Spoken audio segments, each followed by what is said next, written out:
Despite the efforts to douse hotspots that stretched into Monday, the investigation into the fire that ripped through this apartment complex is already underway. But just like any other investigation, maybe a larger scale here, you start with your eyewitnesses. You start with media coverage that might have depicted an area of origin. Pat Andler is a nationally recognized fire investigator. He wasn't surprised that this large complex, with months of construction still ahead, burned so fiercely. Primarily because you don't have any resistant material like sheetrock on the inside.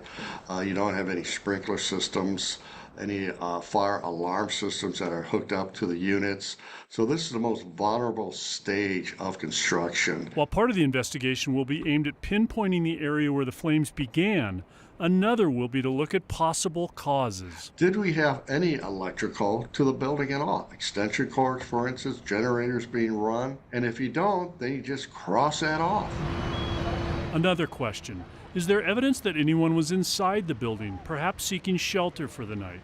Even amid massive damage, it's surprising what survives in a fire like this. Andler recently investigated a similar incident in Nevada. And in that case there, we did find remnants of a sleeping bag. Well, what do you look for? Well, you look for the long zippers on sleeping bags.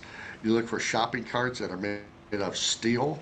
You look at items that are not going to be totally consumed. Work that will likely go on for some time. The Federal Bureau of Alcohol, Tobacco, Firearms, and Explosives is assisting the Denver Fire Department with this investigation. One of the things that the ATF is going to be using is a specially trained dog named Peaches. Peaches is trained to sniff out accelerants, things like gasoline or other substances that could have fed the flames. Like the firefighters, though, Peaches won't be able to get into this scene until all the hot spots are out and it's been made safe. Reporting live in Denver, Kevin Vaughn, 9 News. Take some time, and that was Friday night. Here we are at Monday. All right, thanks, Kevin.